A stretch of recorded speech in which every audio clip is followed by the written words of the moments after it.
And I also don't like consensus decisions because those tend to be, and in other situations, the consensus is fairly risk averse, unlike with the Martian.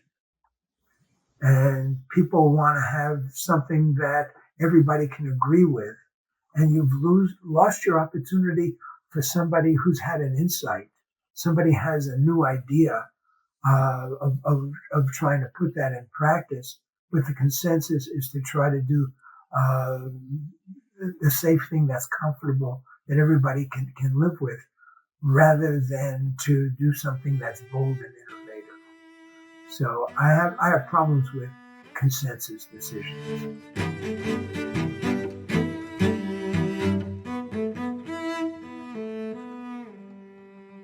Gary, so glad to talk to you today. Thank you very much for inviting me, Shane.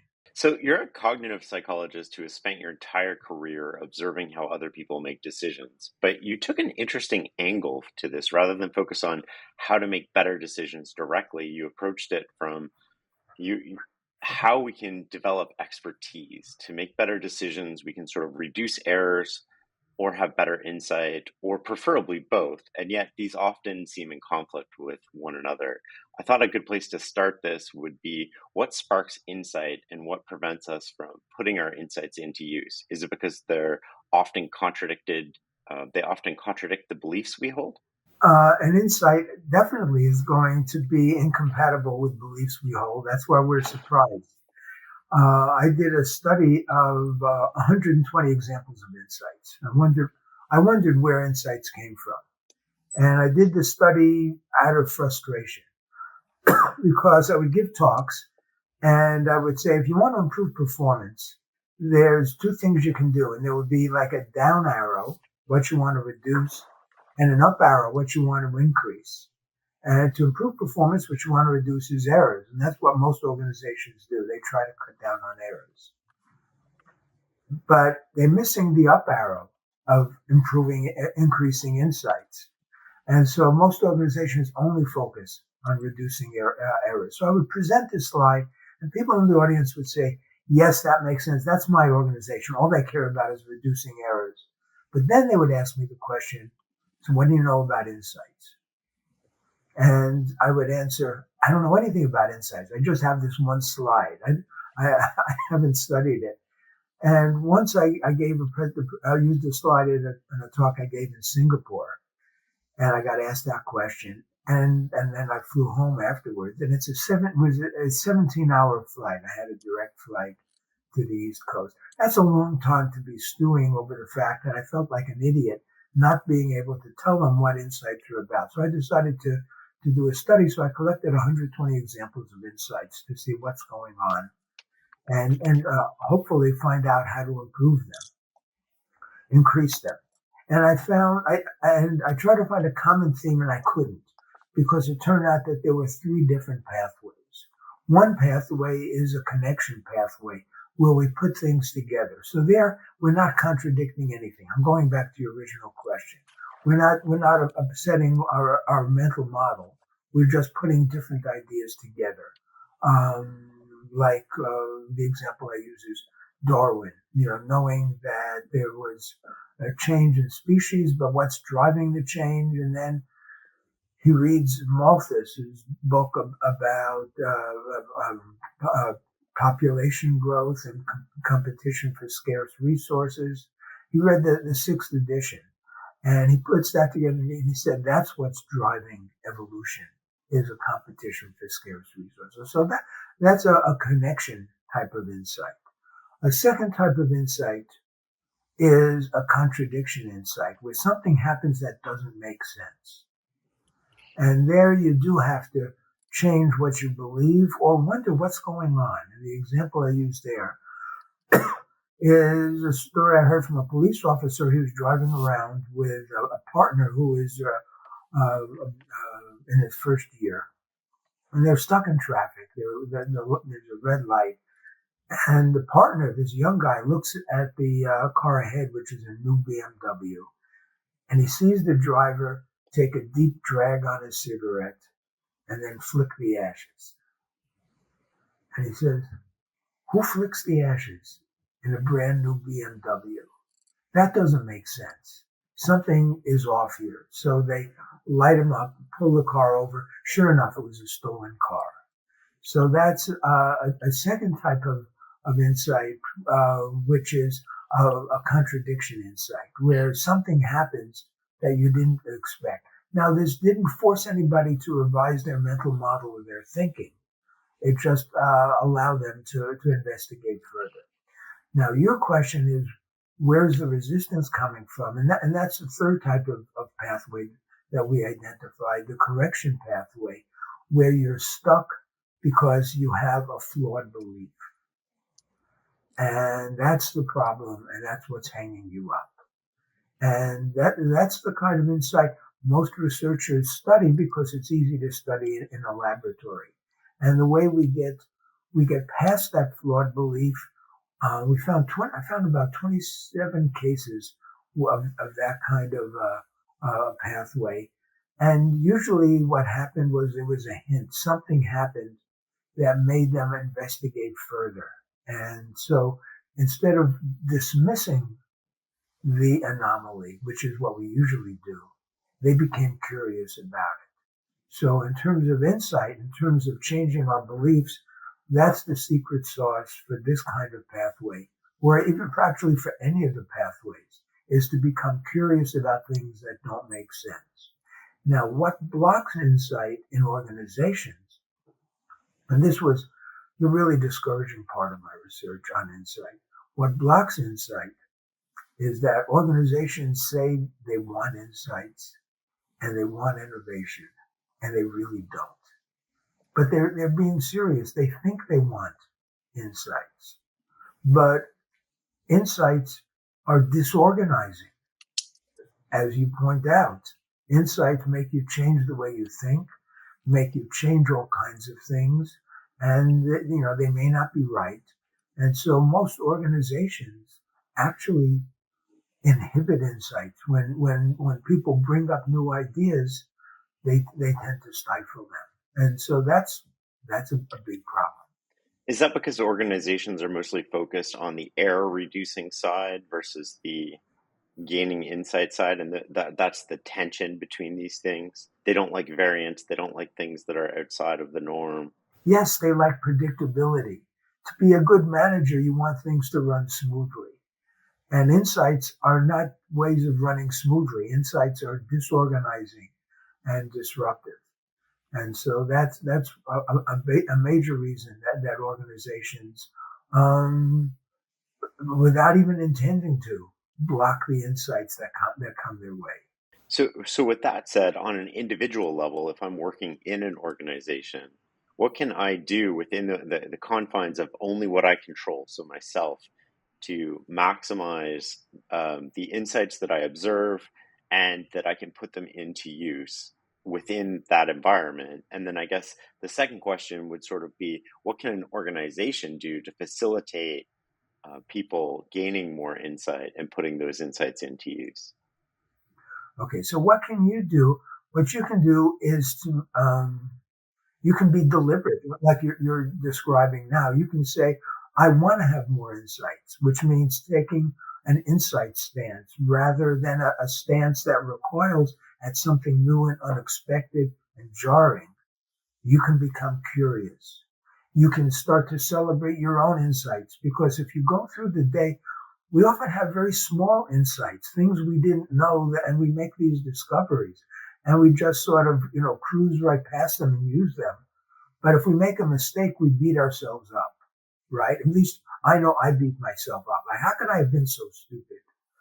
But I'm less likely to say, gee, that was really clever of me or of people that I'm working with.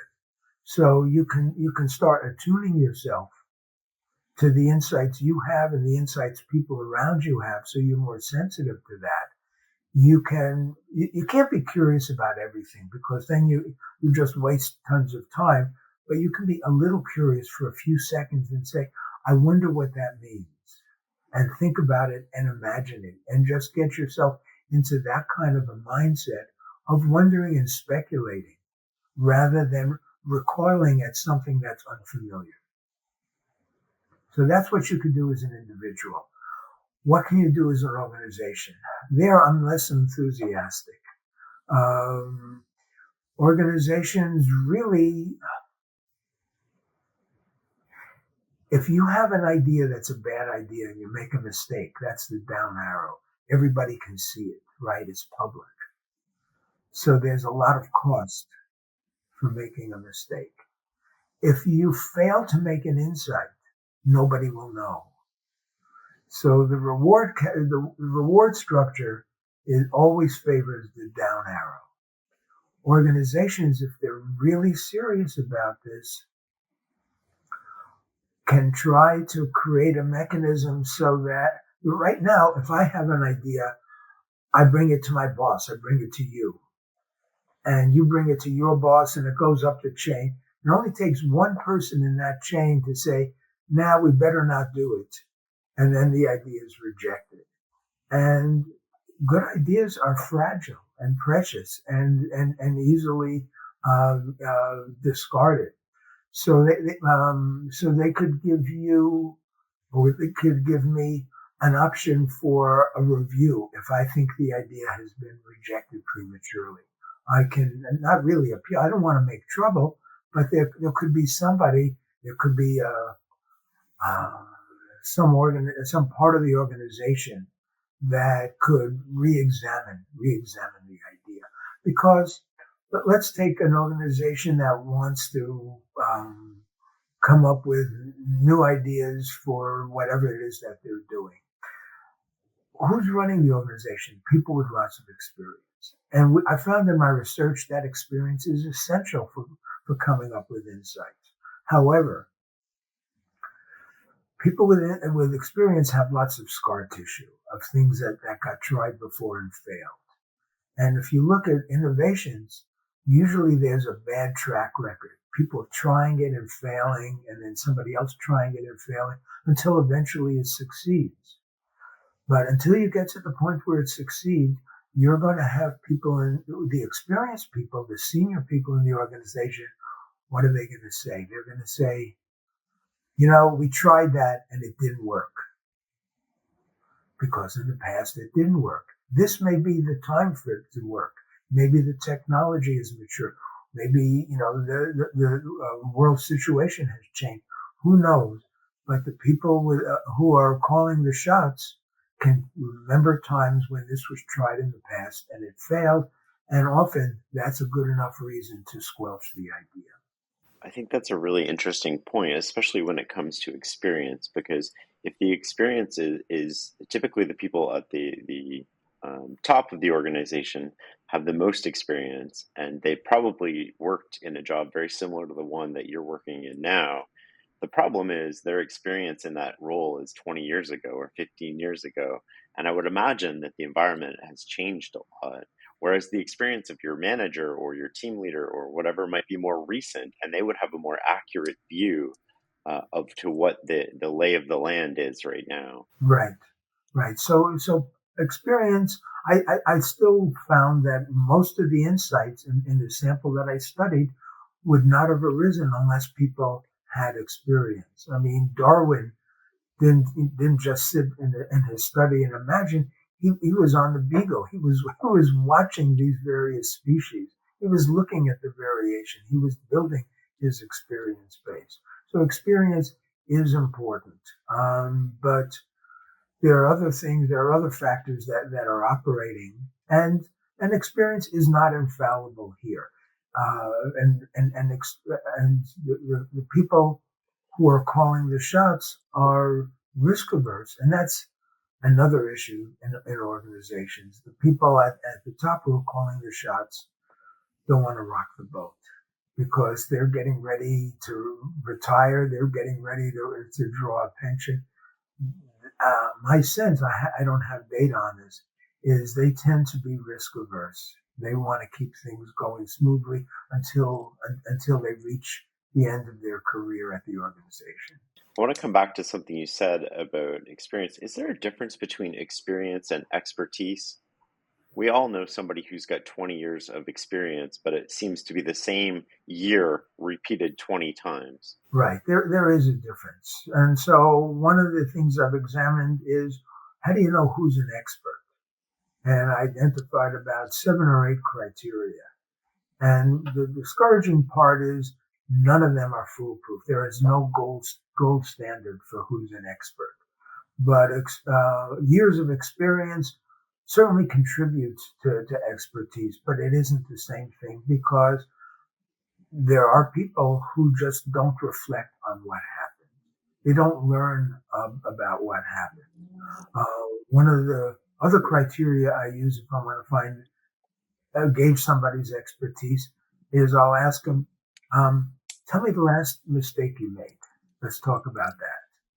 And if the person says, I can't think of any mistakes, to me, that means this person may be competent, but it certainly is not an expert because what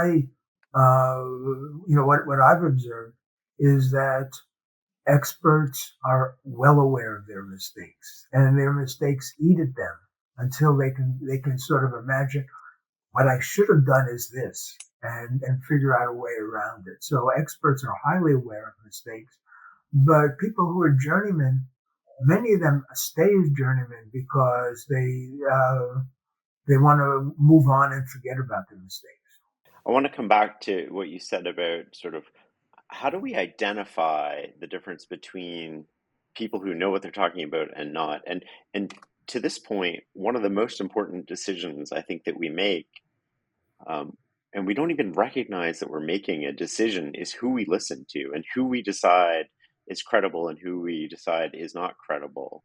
And we don't recognize that we're making a decision in that moment. But how do we sort out who is credible and who's not, or who knows what they're talking about, or who's faking it? Right. That's a really important question.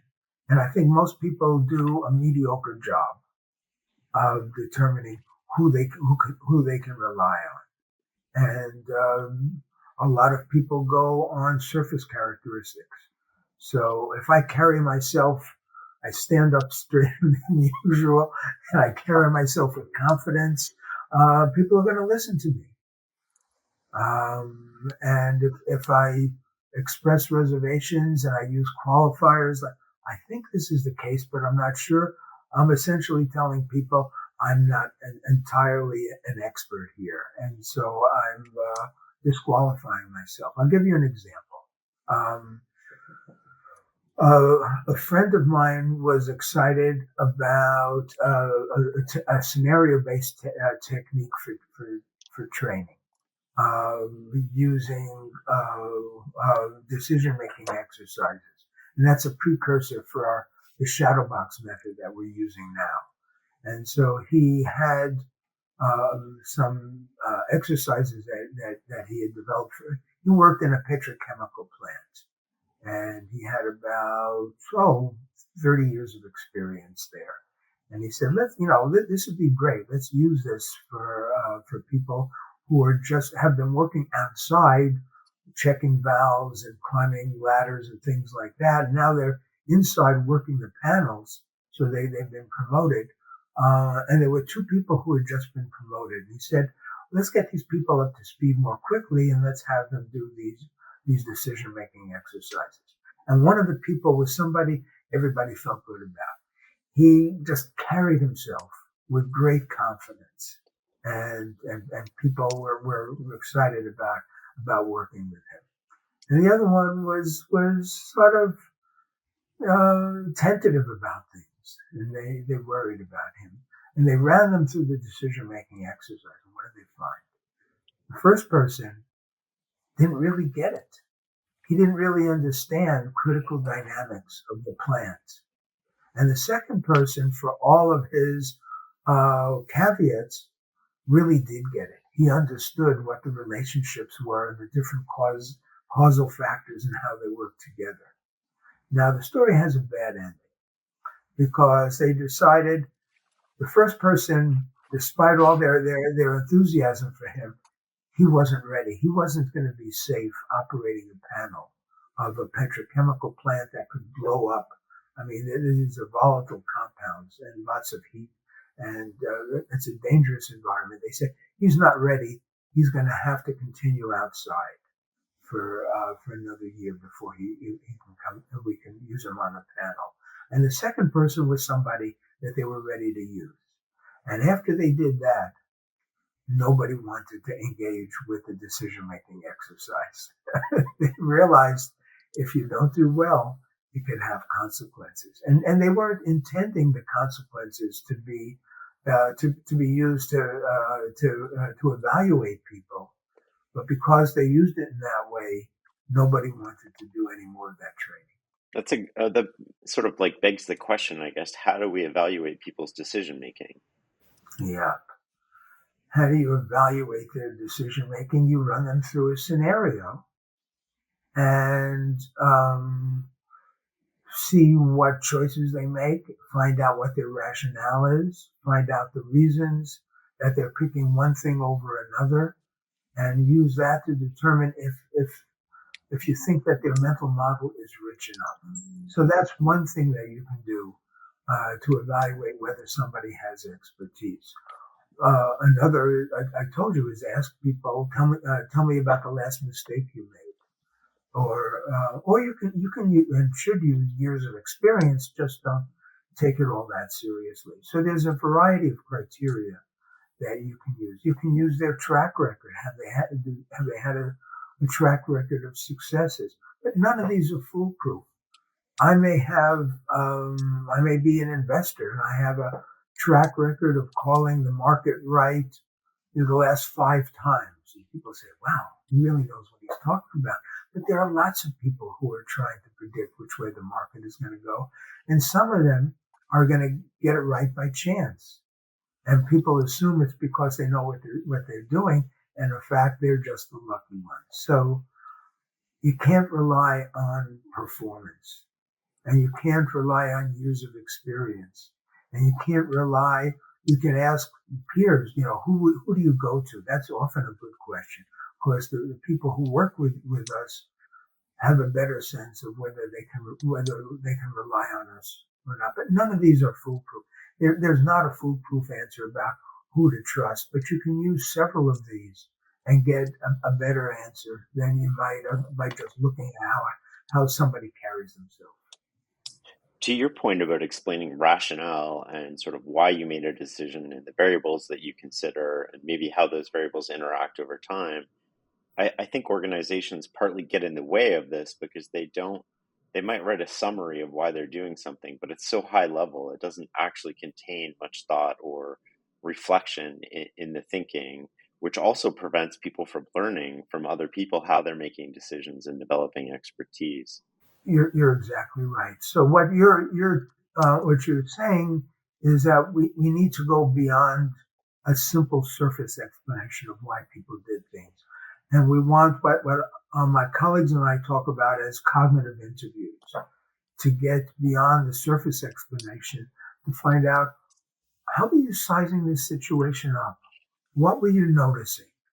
And, what inferences were you drawing? And we can be asking people those kinds of questions to get into their head more deeply rather than, I figured the market was due for a correction or something like that. This is a little bit of a tangent, but not too much. I've thought about an idea called a decision scorecard for an employee. One of the dreaded rituals of working in organizations is evaluating employees, and the supervisors don't want to do the evaluation because it's not a lot of fun, and the employees are being evaluated, so it's not fun for them. So I said, instead of evaluating that I meet my objectives, because most of the time I state to you what my objectives are a year in advance. And after about 3 or 4 months, I have different goals. And now you're going to evaluate me on objectives from a year ago. And I've totally forgotten what those objectives are. What you can do, and what I've done on one occasion, just trying this out, is use a decision scorecard. I sit down with the employee, and I've used it several times, and I say, let's go back in the previous year.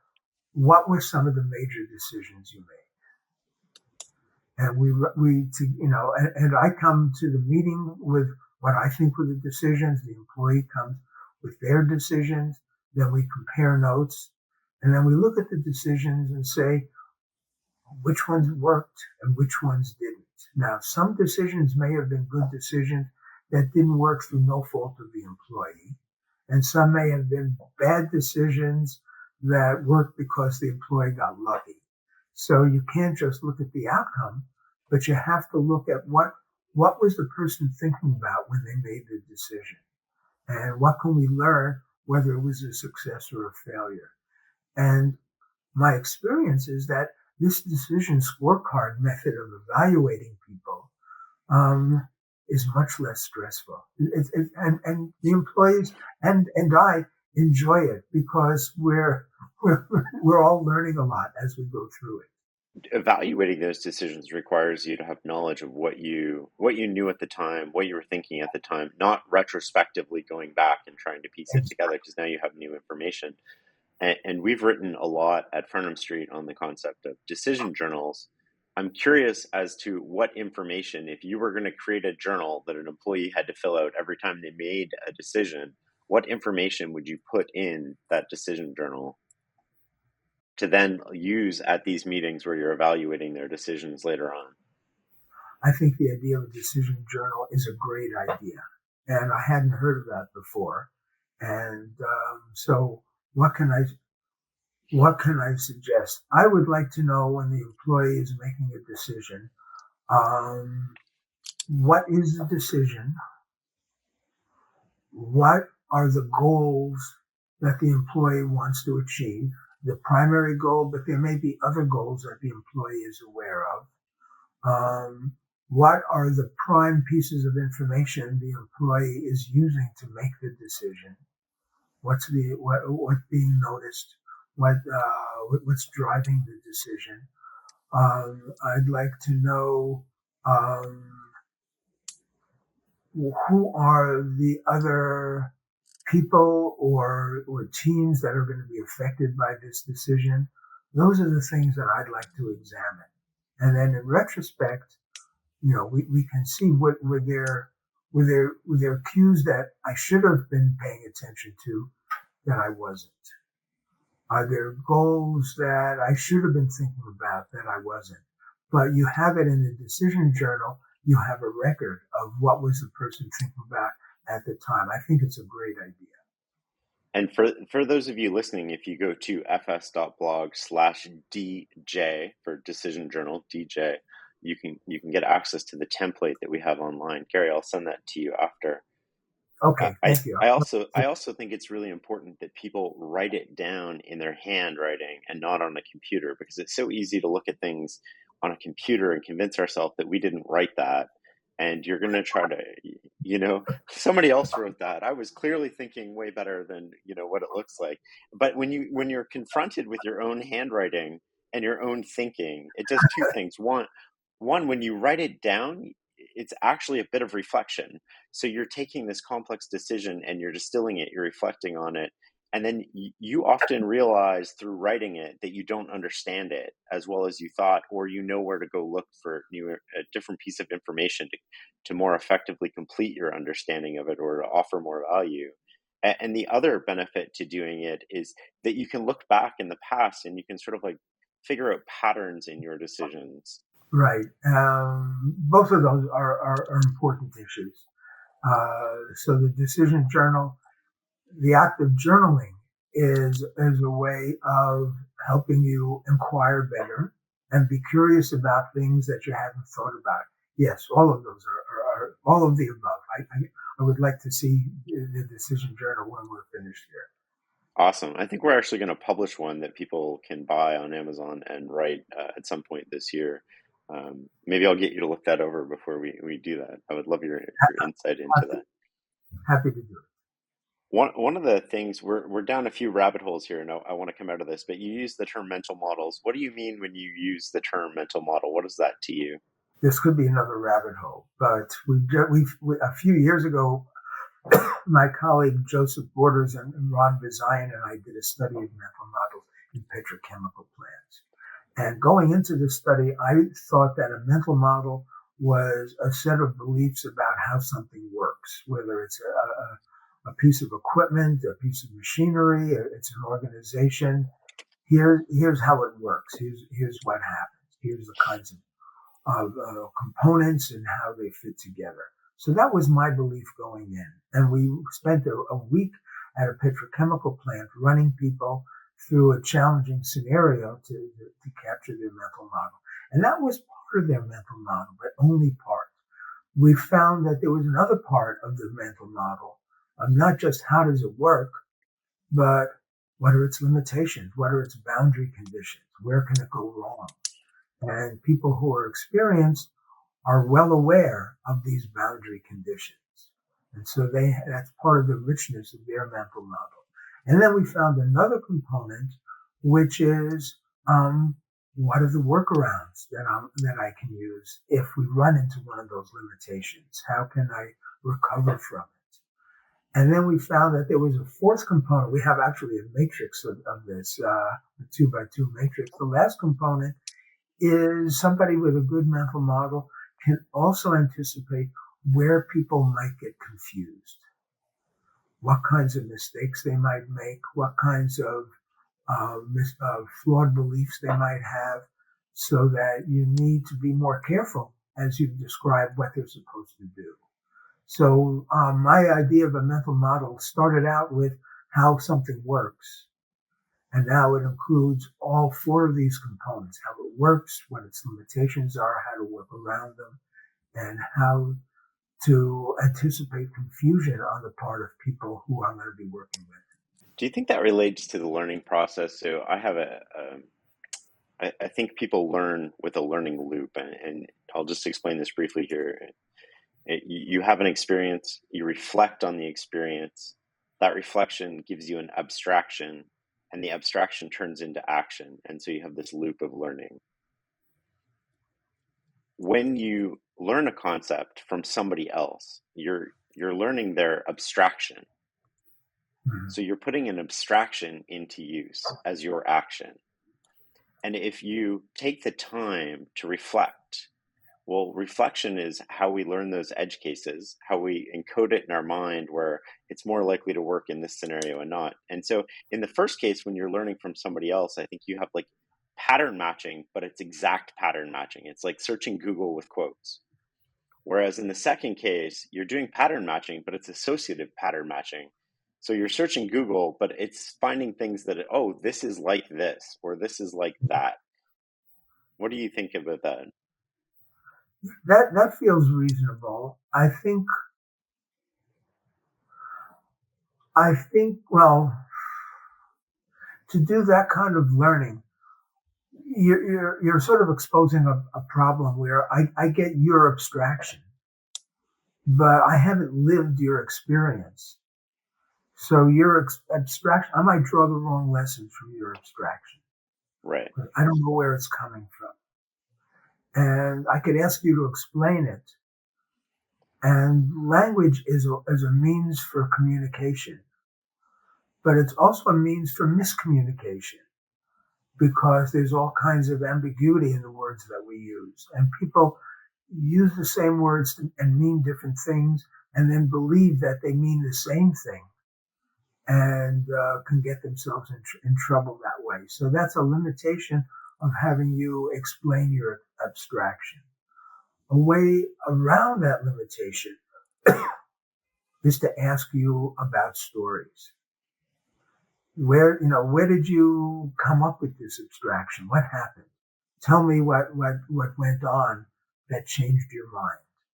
And then I can ask you about that event. So you were in this situation and something happened that surprised you. What happened? And why were you surprised? And how did you notice it? And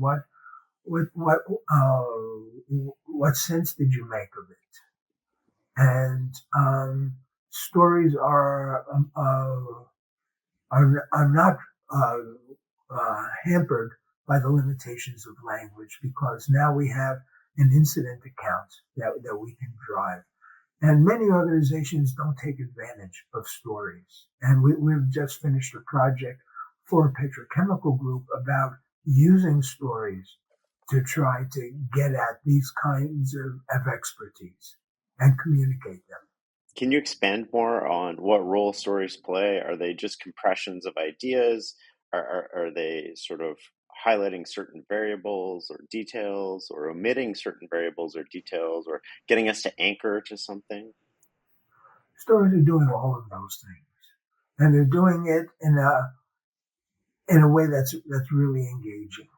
Like, here's what happened, and I didn't know what to do about it. And then you want to know, what did I do about it? How did it end?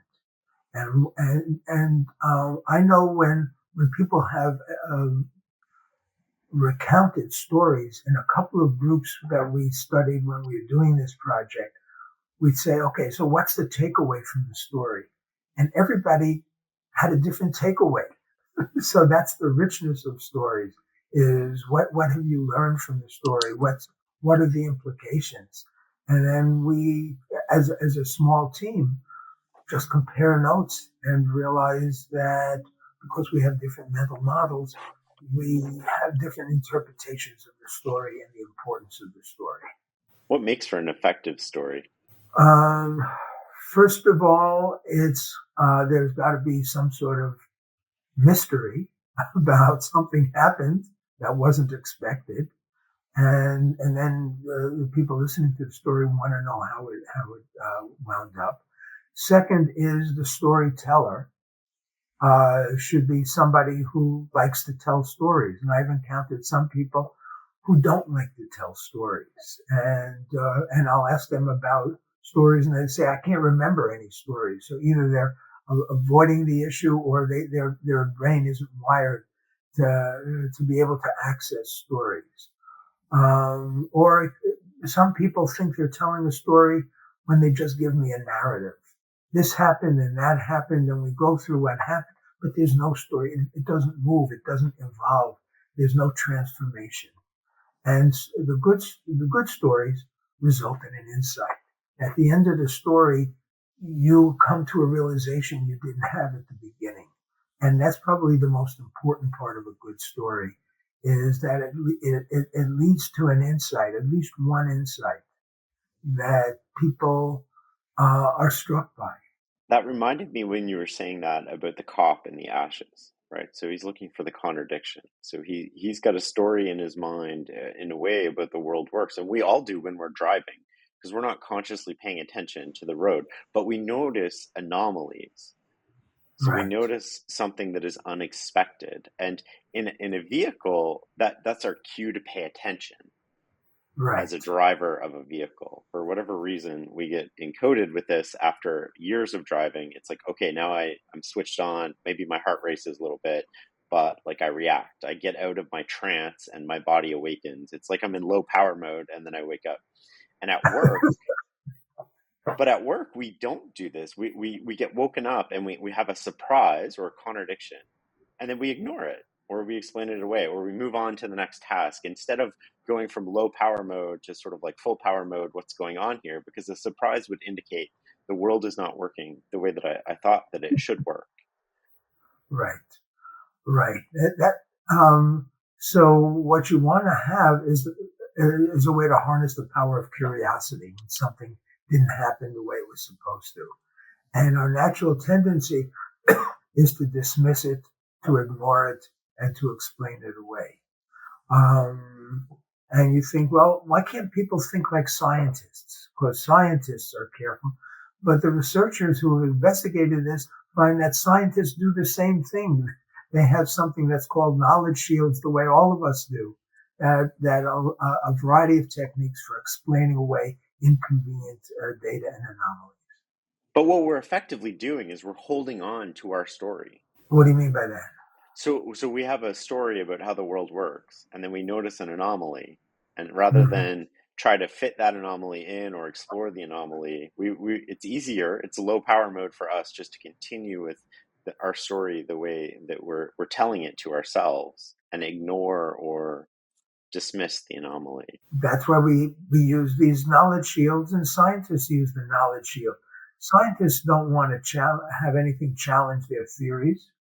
And so you bring up a data point that's going to make my pet theory look a little bit sketchy. And I'm going to say, well, how did you collect those data?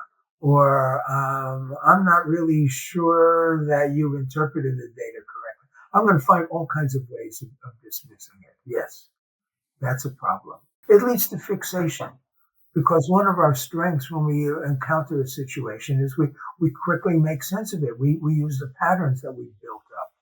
And it usually works, but it doesn't always work. And so some people say we should discourage people from coming up with immediate reactions. But that's ridiculous, because that's not the way we think, and it would cripple us. So instead, you want us to come up with a quick reaction. But if we're wrong, there's going to be an anomaly, and we want to be able to revisit it. So we want people, that's the way we break out of fixation, is we notice the anomalies.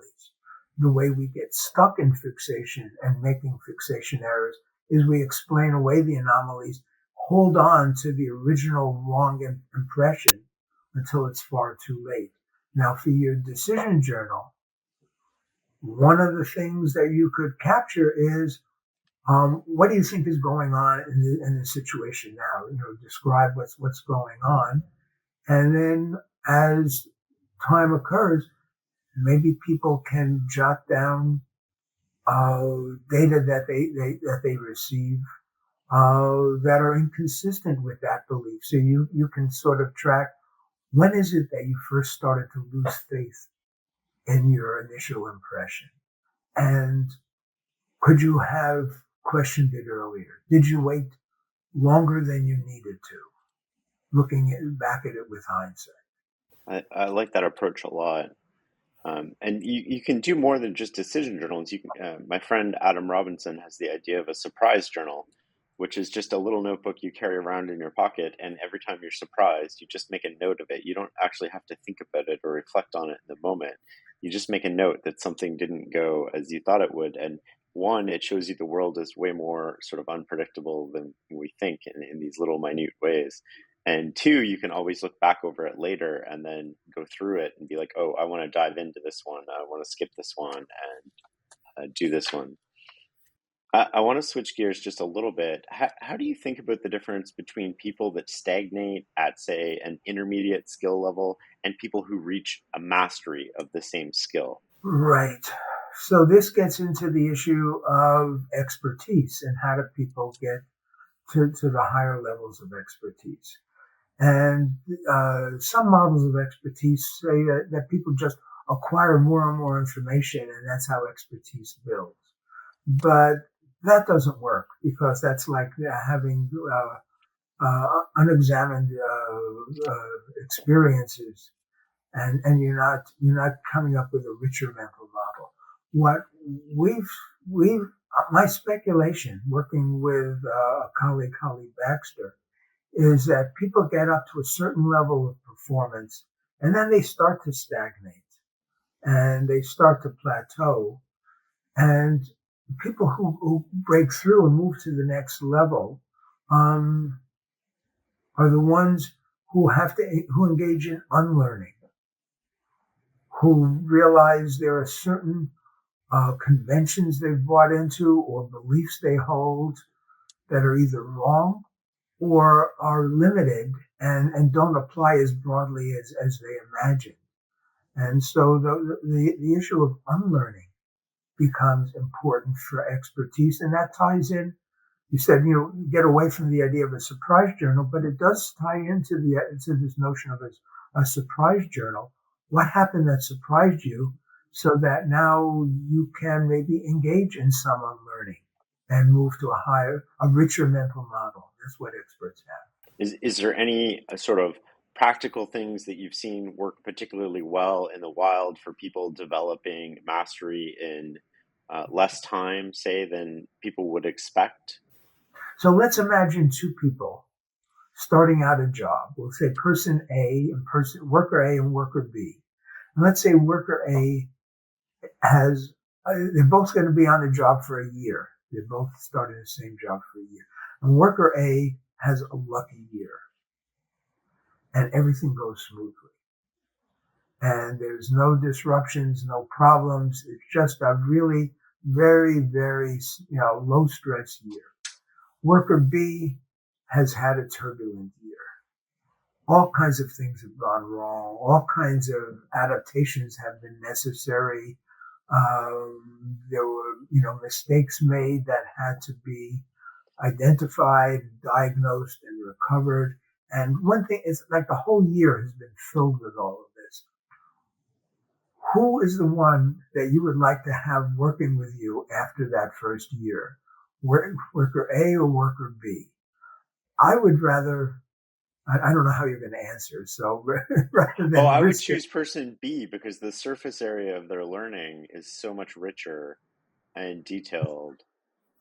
Exactly. So the second worker with a turbulent year has learned much more, has gained much more during that year. What can you do for worker A who's had the smooth year?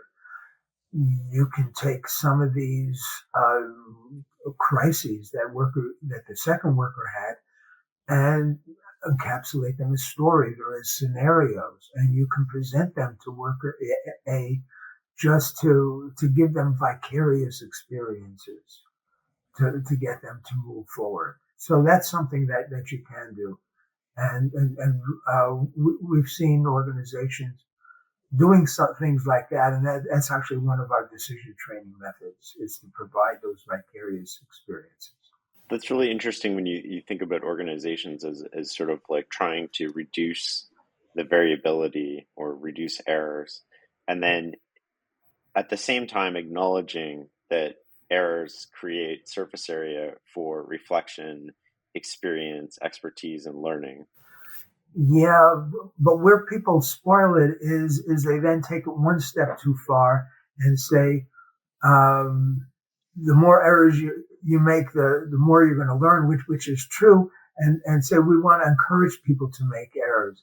And they don't mean that. Organizations don't want to encourage people to make errors, especially some of the industries that I work in where errors can be very dangerous. And the fact is, I don't like to make mistakes.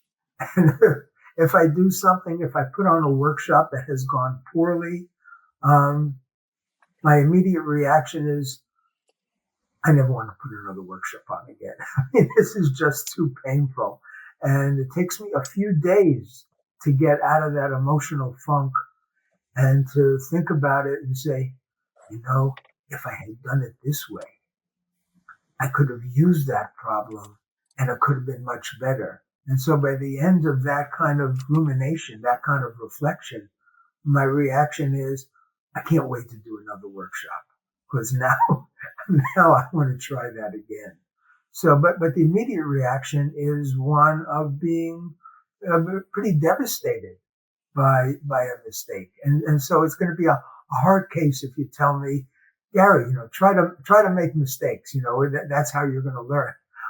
It's not in my emotional makeup. Maybe it's in yours, Shane, but it's not in my emotional makeup. Oh, I don't know if I intentionally make them, but I certainly have more than my statistical fair share of them. Well, what is cognitive flexibility theory? So cognitive flexibility theory is the notion of trying to help people achieve expertise by preventing them from locking in to routines and standard ways of doing things so that they can become more naturally adaptive. And you can give them vicarious experiences that can't be handled by the usual routines, just to force them out of their comfort zone and to get them into a mindset of not only being prepared to be adaptive, but enjoying being adaptive. Because that's another thing that I've noticed about experts. If they're doing the same job over and over again, they get bored. And then something happens and they can't use the same routines. And the journeymen, they get really frustrated. Like, it's not supposed to happen. I don't know. Who do I call? And the experts, their eyes light up. Okay, we can't use the techniques that have been successful for us up to now.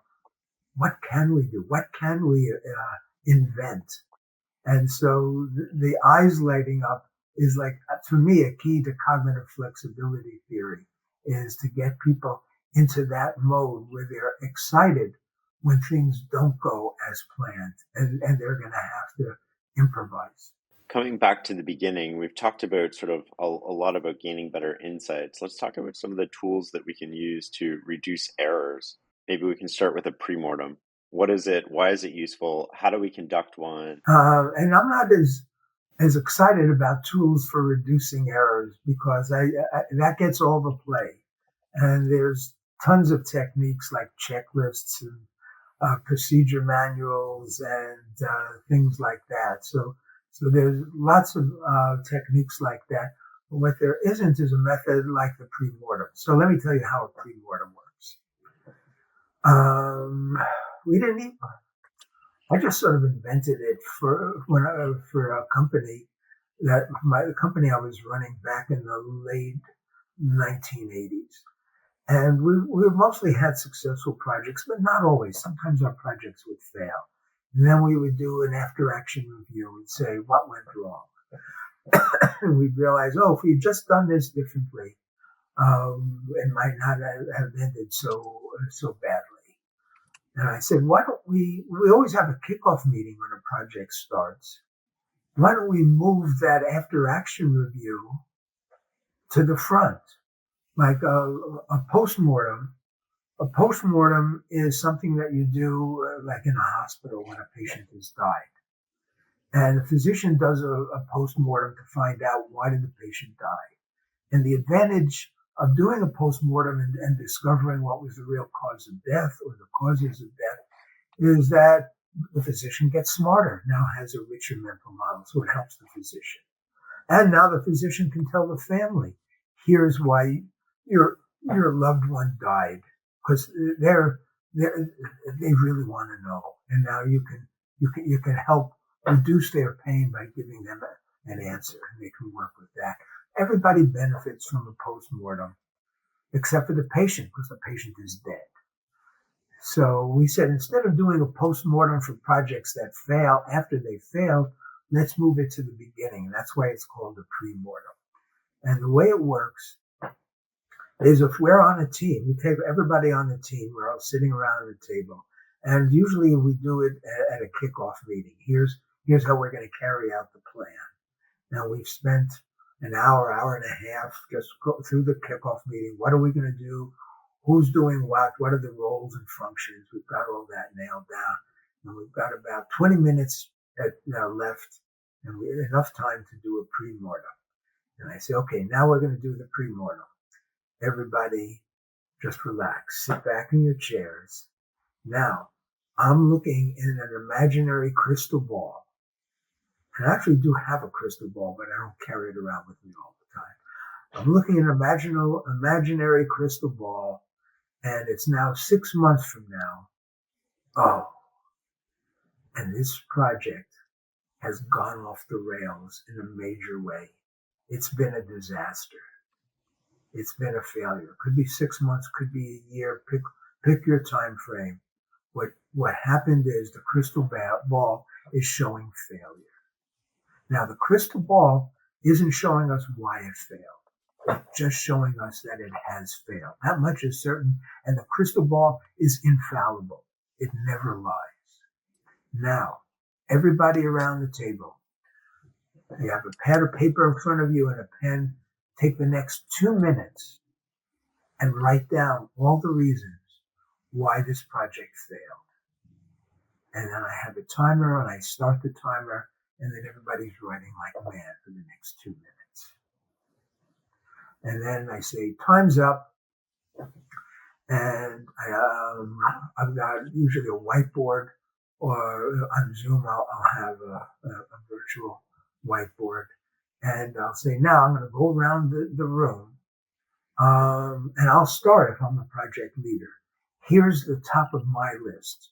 Here's the thing that I mentioned. And usually it's something that never came up during the meeting.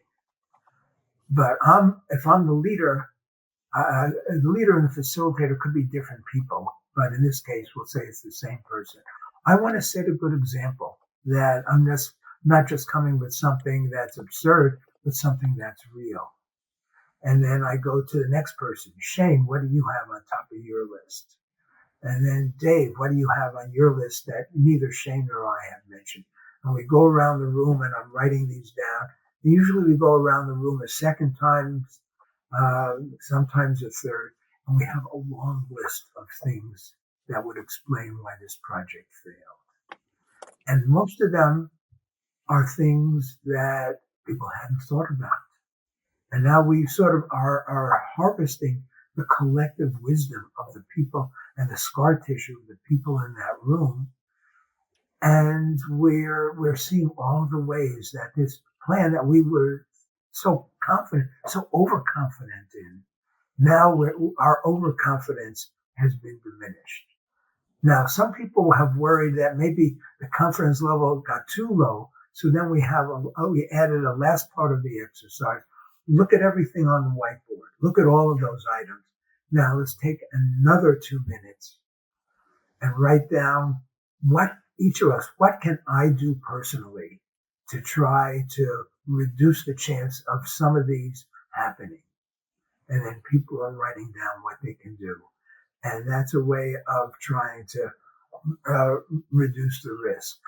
And so that's how we run a pre-mortem. What we find is it surfaces ideas and flaws that people hadn't considered, which is extremely important. But it also creates a culture of candor in the team where people are starting to get used to expressing problems rather than covering them up. And it creates a sense of trust that I can say something and I'm not going to get criticized for it. The way the pre-mortem works is it reverses the usual dynamic of these meetings. Often at the end of a meeting, somebody will say, all right, we're done. We're just about done with the meeting. Does anybody see any problems?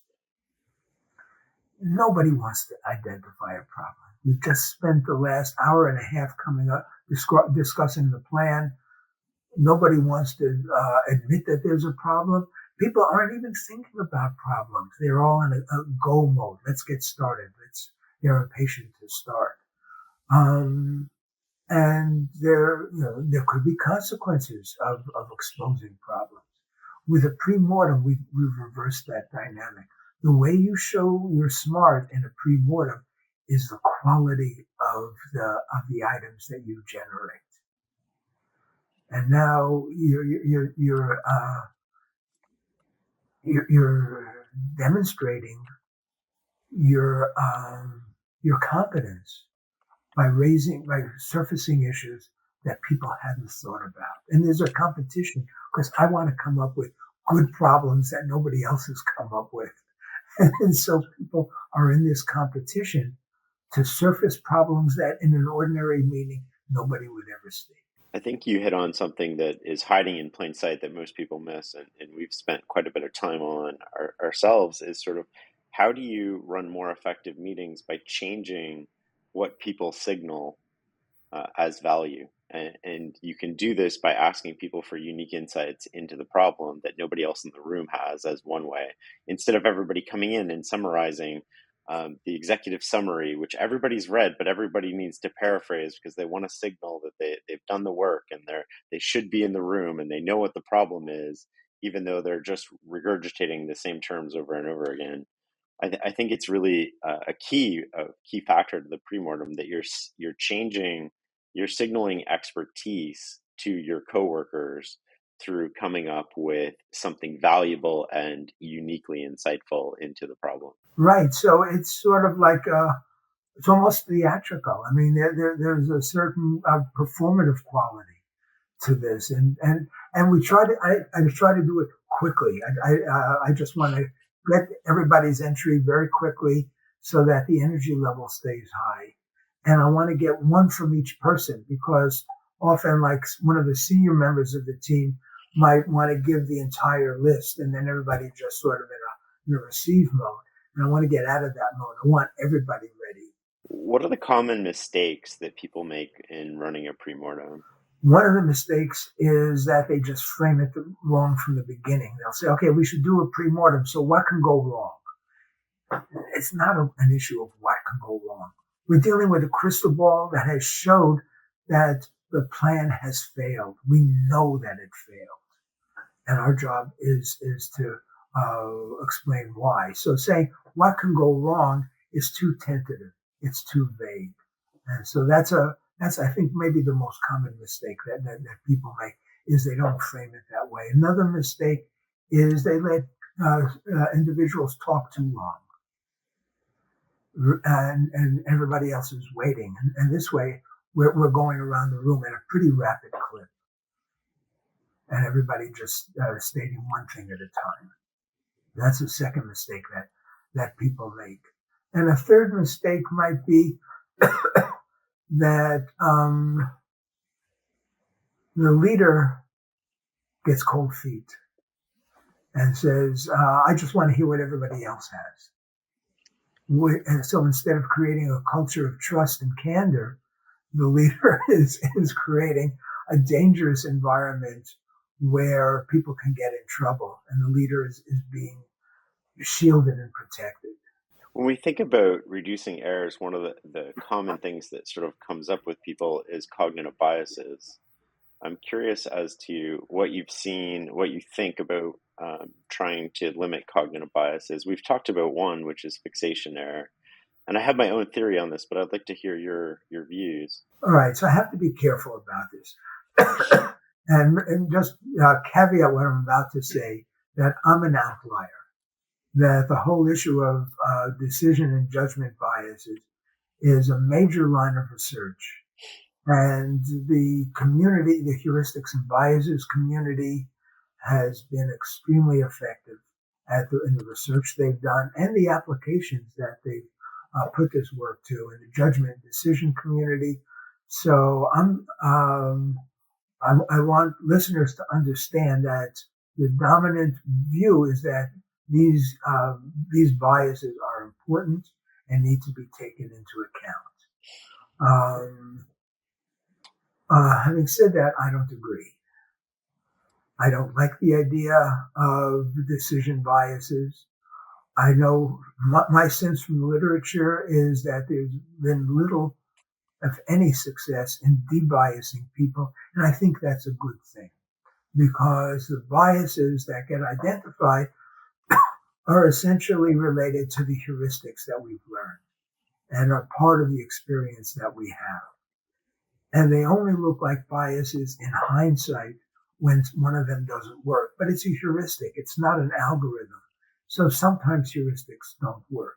And the way the research has been done is you give them a task where the heuristic that they're used to applying, it's not going to apply in this situation. And you show that people fall into the trap that you've set to them. And you say, you see, their heuristics are flawed, and yet most people fall prey to it. But nobody has done research on the positive side of these heuristics. And so I think that's a bias on the part of the decision bias researchers, that they're only looking at the down arrow. How do these heuristics get us in trouble? And they're not looking at the strengths of these heuristics. And, Danny Kahneman and Amos Tversky, who developed these ideas, they themselves stated that these heuristics are generally useful, even though they're not perfect. And what's happening is the community is setting up, because it's easy to set up studies where the heuristics get you the wrong answer. And so there's lots of these studies performed. And so that's the message that gets compiled without looking at the upside. So I've written about positive heuristics, that all the major heuristics that get criticized are extremely valuable for coming up with insights and making decisions. So availability bias. Well, of course, that's going to be helpful if I want to draw on my experience in order to know how to work in a situation. It's not going to be perfect, but that's what my experience buys me. The same thing for representative bias, anchoring bias. I'm going to anchor on a number. Now, sometimes people do foolish things. If you just give them a random number, they anchor on that. So people are capable of foolishness. But generally, I've got to start somewhere.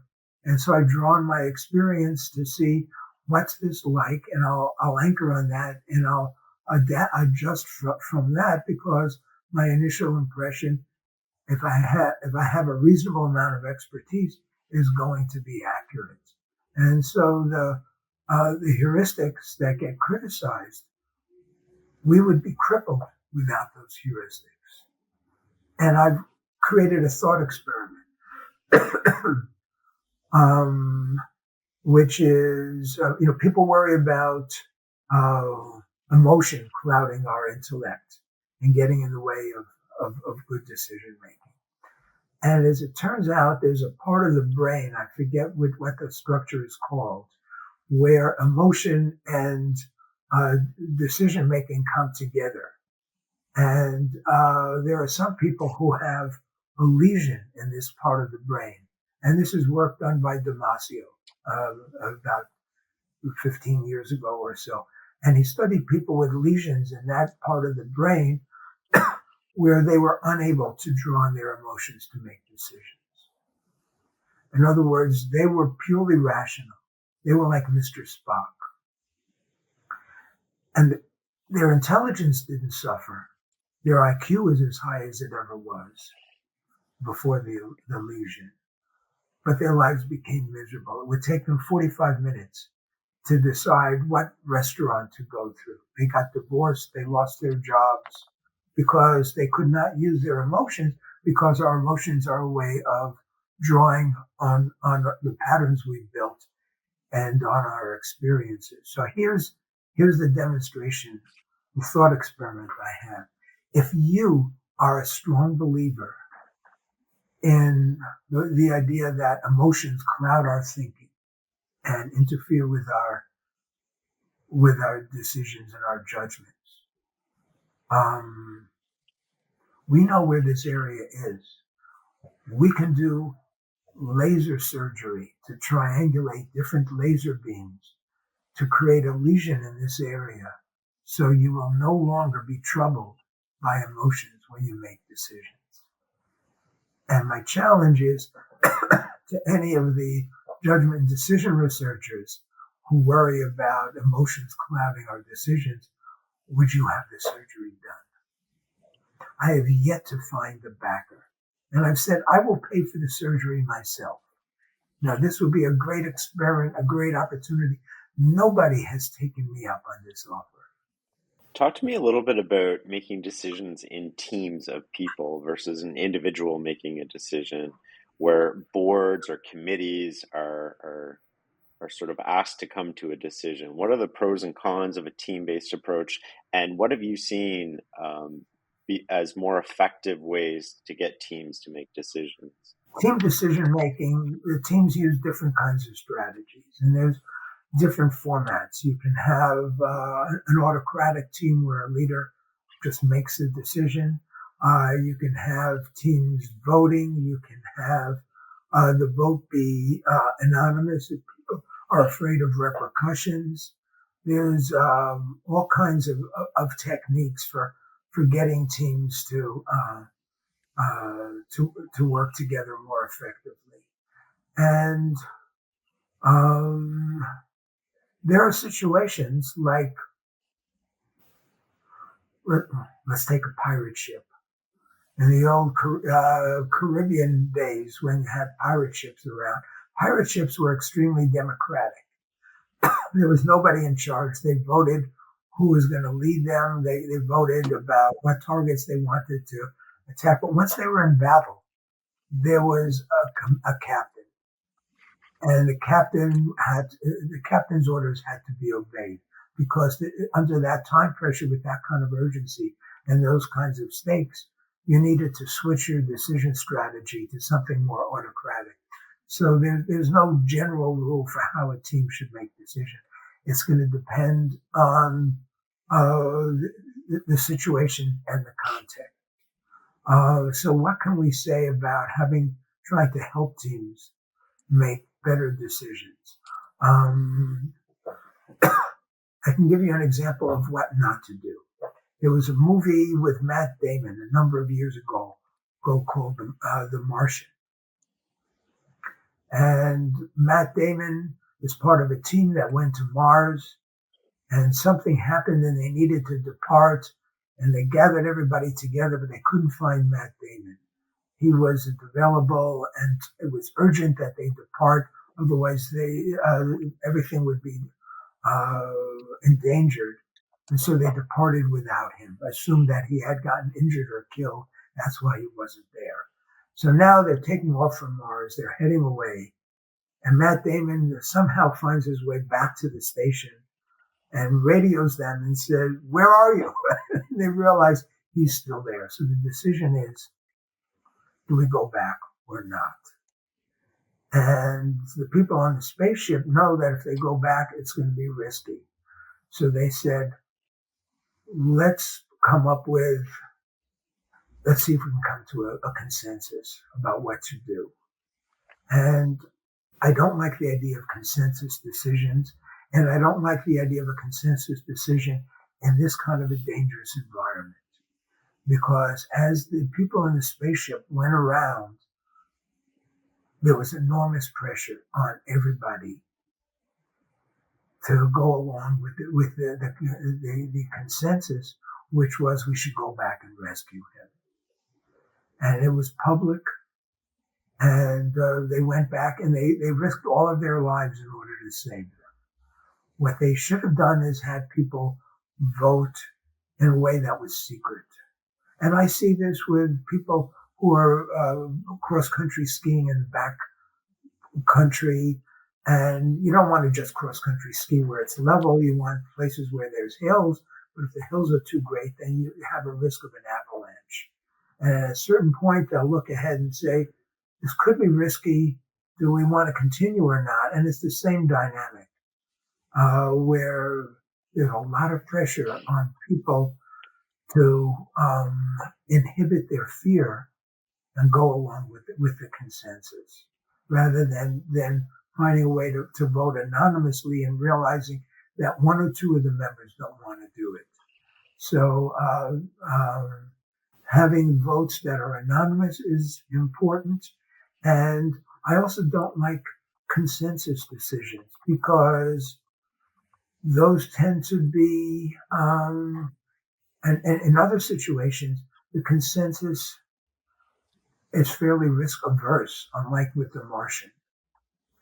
And people want to have something that everybody can agree with. And you've lost your opportunity for somebody who's had an insight. Somebody has a new idea of trying to put that in practice. But the consensus is to try to do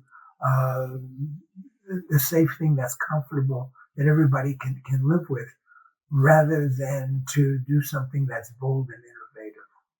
So I have problems with consensus decisions. I have problems with group decisions. I think groups, as a rule, like a heuristic, make terrible decisions. Individuals should make decisions. Groups should provide input, but there should be one sort of person making the decision. But that's my personal sort of experiences that I've lived through all of the different roles that I've had in life. I would agree with that. I was trying to answer your question. How should teams make decisions? No, this is too important though, right? Because not everybody when a lot of people agree with it, but they can't change it. So they're part of a committee and the committee is making a decision, even though everybody on that committee might think it would be more effective if one person signed their name to the decision, which also would increase the accountability of the process, believe it or not. Because often what I've found with group decision making is that when the decision is correct, everybody in the room was responsible for it. And when it was wrong, everybody in the room tried to convince them not to do it. And so there's no sort of like learning that happens from these. But in the real world, a lot of organizations still insist on making decisions as a group. So the question was sort of like, how do we make more effective decisions as a group? And I think that you answered that beautifully. And the second question is, how do we illuminate the insights in a group setting when we are making a decision as a group?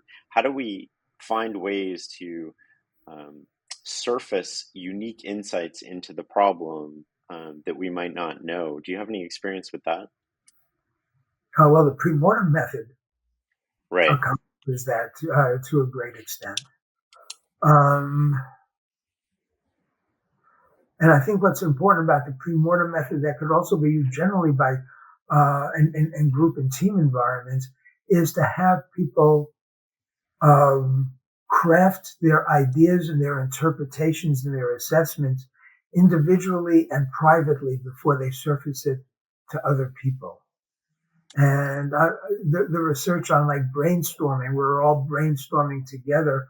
The research shows that brainstorming does not produce more ideas or more innovative ideas. And I think teams would be and groups would be better having individuals generate their own concepts. And then after they've done it independently and privately, sharing it with the others. And that would be a good way to generate insights that are hard to surface about why the project might fail. Is there a way to even bring those forward into how we're proceeding with the project? Like, how do we get the insights on the table, even if those insights are defining the problem? Because before you can solve it, you have to define it. And often we have very different, if you were to, this is a fun experiment, and I suggest everybody who does this in group settings do this. When you go to a decision to make, or go to a meeting to make a decision, have everybody in the room write out the problem on a piece of paper that they think they're solving with this decision, and then compare how different and how much variance there is in those problem statements. And so often somebody has a more unique, what tends to happen in the real world is you go to a meeting, somebody surfaces what the problem is, it sort of clicks the minimal standard in everybody's mind, and then being all type A individuals, we jump on solving the problem, and we forget to sort of go back and say, like, do we have the right insight into the problem? Have we defined the problem?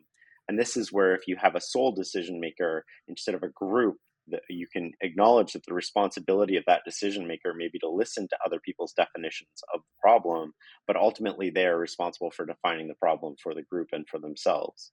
Okay, so I have a bunch of reactions because you've said a lot of very interesting and exciting things just now. So first of all, I agree with you. Better to have a single leader, and that will relax the group and the team. But the leader is somebody that they trust. They don't have to think that the leader is infallible, but they just know that the leader is going to be effective at making the most of the team's resources. But one of the traits that you want in a leader is somebody who can honestly query the team members and see what they think. And a lot of times that querying is done in a rote way that doesn't accomplish much. So I know that I'm the leader, but I'm not supposed to say, here's what we're doing. I'm supposed to have some guise of being open to other ideas. So I say, so let's go around the table and see what other people think. What do you think? Okay, good. What do you think? So we're just checking the boxes so that I can say, but I went around the table and I learned what people had in mind. That's not the way to do it. Instead of just checking the boxes, you want to be curious about what do they think. What are your thoughts about this? In what ways do you think, do you have a different sense of what's going on here or what our goals can be? And let's capture that. So that's the way to go around the table, not in a rote fashion. Now, you're talking about, you're starting to get into the area of wicked problems and difficult problems. And I'm doing a project on that right now with two colleagues, John Schmidt and Sean Murphy, on wicked problems and how to proceed with wicked problems. And we're finding that the notion of the goals is going to get richer and it's going to change as we proceed, as we go along. And you want to capture that. You don't want to lock in to our original ideas because almost certainly our original ideas are going to be inadequate. Now, there's also a way to do project reviews that could try to capture more insights. In many organizations, if we're doing a project, well, I'll say, okay, Shane, you're doing this project. Let's have a review every 3 months. And now it's a standard review. What resources have you expended? What did you project that you were going to expend? What tasks did you accomplish? Where are we in the milestone chart? And we go through all of those things. And you need to go through those things. Those are important.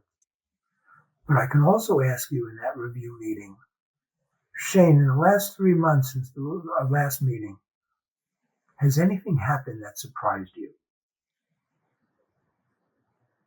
And if we're dealing with a complex situation, with a wicked problem, that's different from something that's sort of like painting a room where everything is predictable.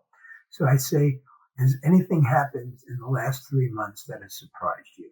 And if you say, no, nothing has surprised me, you don't have to worry. That's when you have to worry. Because I want to know what surprised you, because that's like the surprise journal you talked about. And now we can start to examine that and see and be curious about it and see what it might mean and how we can change our notion of the problem or the goals or any of the important parameters. I want to switch gears a little bit. Often when we are making a decision, there's two really similar options that are, I wouldn't say equally, but near equal in terms of their effectiveness or our anticipated effectiveness about how they'll solve the problem. And we spend a lot of time, money, and resources trying to make a perfect decision. Can you explain the zone of indifference to us? Right. I love the idea of the zone of indifference. That's just the name I gave it. It's not my idea. It was popularized by others who noticed this exact phenomenon. And the phenomenon, the way the phenomenon works is if I've got two choices, a terrible option and a wonderful option. Quick, which one do you pick? Okay, that's not a hard decision. As we move them closer together, and so now the terrible option has some positive features and the great option has some negative consequences, and we get to this point where it's really hard because the strengths and advantages of one versus the other are almost totally balanced. And we get to this point. These are the hardest decisions people ever wrestle with. And the paradox is, if the advantages and disadvantages of the two options are almost perfectly balanced, it doesn't matter which one we pick. And yet we will spend days, weeks going around in a funk. Which one am I going to choose? Committees spend hours going over it. And if there's anything that can be valuable and efficient in what I'm discussing, it's this. When you think you're in the zone of indifference, to recognize I'm in the zone of indifference, I'm never going to be able to tease them apart. So I'm just going to pick one and spend my time in more fruitful ways, even if it means flipping a coin. I like that a lot because I think we do spend so much time. Often we get paralyzed with perfection. And I have a heuristic called stop, flop, or no. that I use to sort of like get myself out of this paralysis, which is you stop gathering useful information. Flop is the first lost opportunity. So you're about to lose an option or opportunity, or you know what to do. And so if you stop, flop, or no, it can get you out of this sort of paralysis. Okay. And so that works for you. Yeah. And it sounds like a reasonable strategy. Oh, it's not perfect. It's a heuristic again. But talk to me about Shadowbox. Let me give you a little history. In 1985, my colleagues and I came up with a description of how people actually make life and death decisions under extreme time pressure and uncertainty. And we call it the recognition prime decision model. And it's a blend of intuition plus analysis. And we studied firefighters. We found that that accounted for almost 90% of the tough decisions firefighters made. And then we studied other domains and we found that it was also accounting for that. Other people have replicated it. So this strategy has been replicated fairly widely to explain how people can make really tough decisions, even when they're not dealing with time pressure. And so we're very happy with this strategy. It seems to hold up. It's held up now for over 35 years. I keep expecting it to be cast off by something better, but it hasn't happened yet. But we never could figure out what do we do with it. How do we train people? Because we could train people by saying, here's the recognition prime decision model. Now, follow this. And that would be useless because telling people the strategy isn't going to buy them anything. The intuition part is a reflection of the patterns they've built up through experience. And so there's no shortcut for that. And the analysis part is by using imagination and imagining how this option would play out. And it really frustrated us that we could never find a way to provide some training. And then about a little over 10 years ago, I met up with this guy, Neil Heinz, who at that time was a battalion chief. He was a firefighter with the New York Fire Department.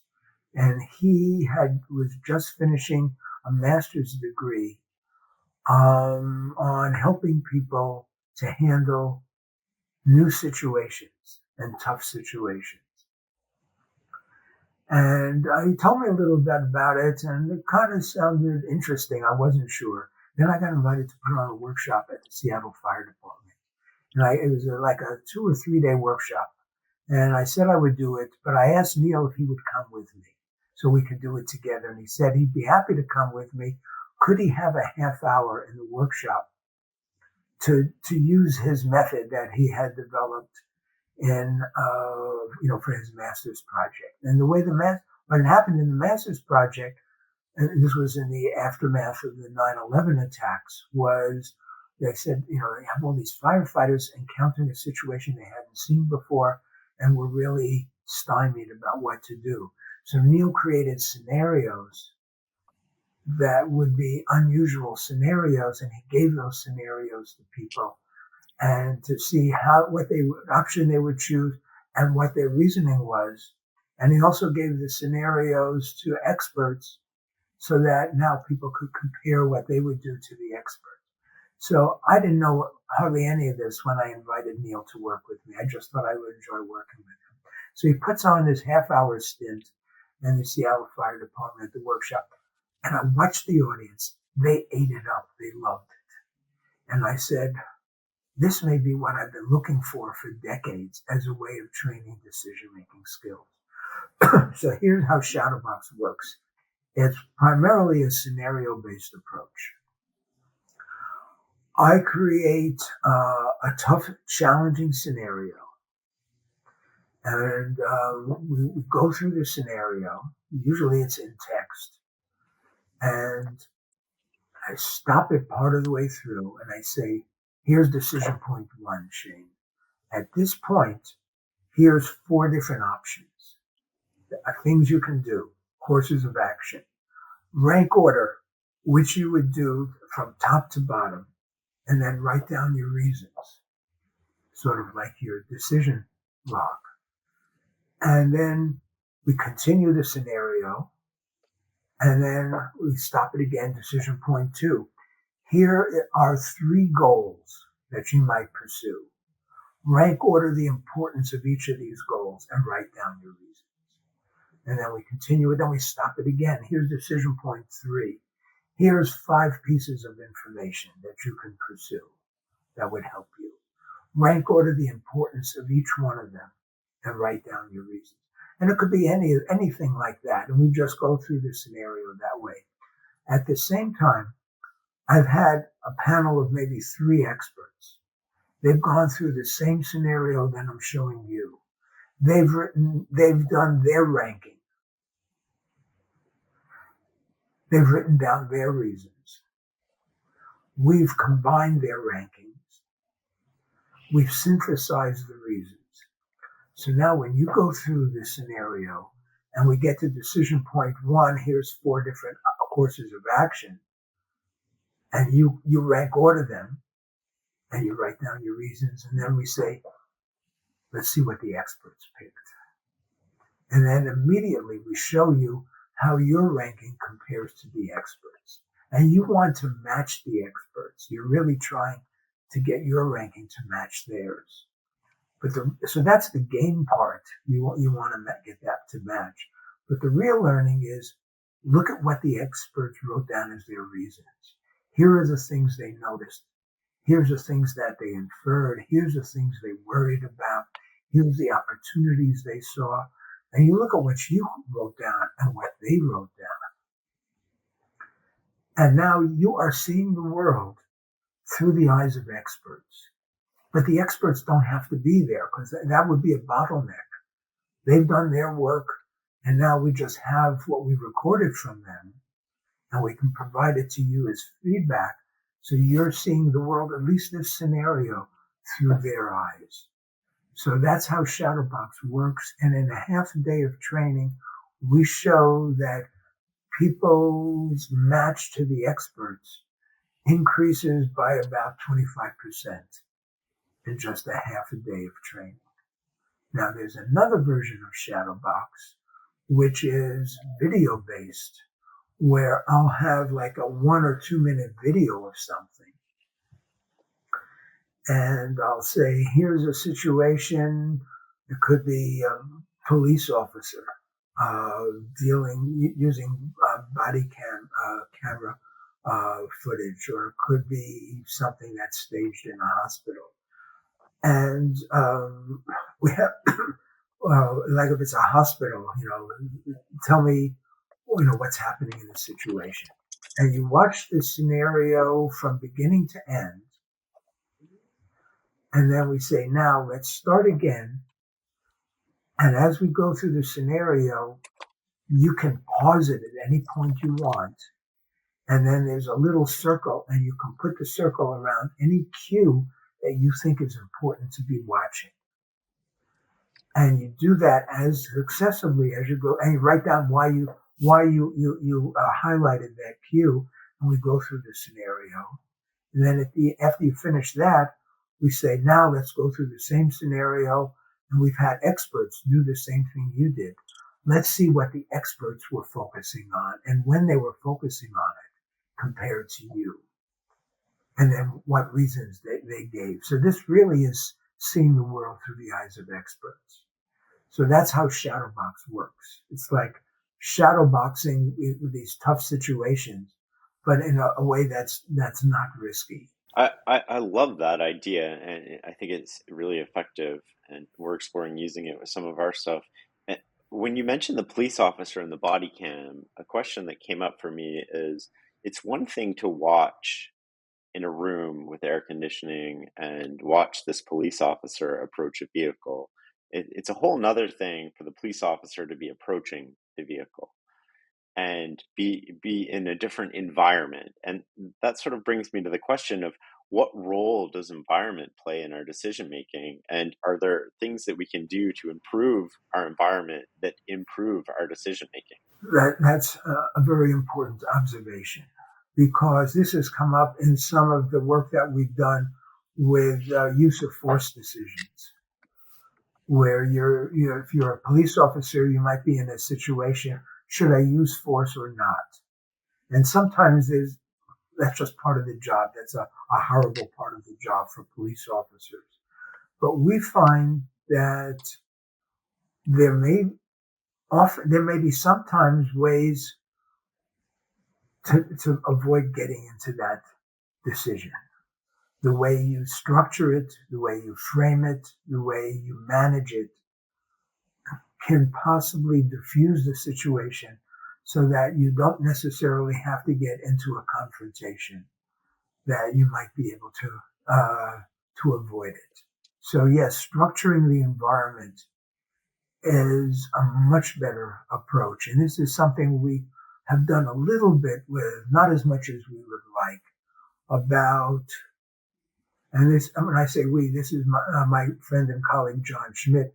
How do you get voluntary compliance rather than intimidation? And for a number of police officers, they only know one dominant way of getting civilians to comply with them, which is to threaten them, to intimidate them. But we did a project a number of years ago. My wife Helen and I did the project to try to see what other techniques for gaining voluntary compliance, for avoiding these kinds of direct confrontations.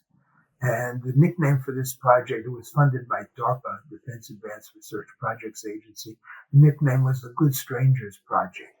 And we studied military personnel, and we studied police officers who were known to be good at diffusing situations, at creating an environment that was a benign rather than a high conflict environment.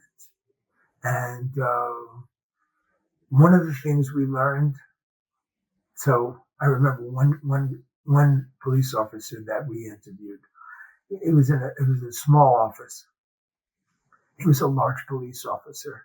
It was hard to fit into this office. Not only was he extremely strong, and like his arms were bigger than my legs. Okay, he was a really strong police officer, and he said, I joined the police because I liked the action. I just liked it, and it was exciting. But I noticed as my career was going on, if I would sometimes get in fights with people, and I almost always won the fight, but there was damage. I was accumulating damage. And then I looked at one of my colleagues. He could get people to do things for him, and just by the way he carried himself and the way he talked to them. And I said, I can't continue much longer in the mode that I am. What's he doing? What's his technique? And he said, ever since then, I've been trying to come up with golden words, and I've been jotting them down when I see other police officers use them. And I'm trying to build a repertoire for how to gain voluntary compliance.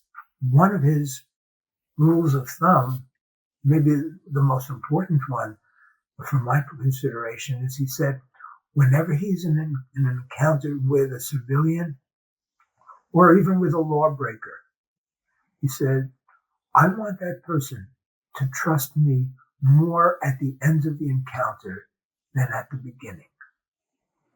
And that governs the way he carried himself.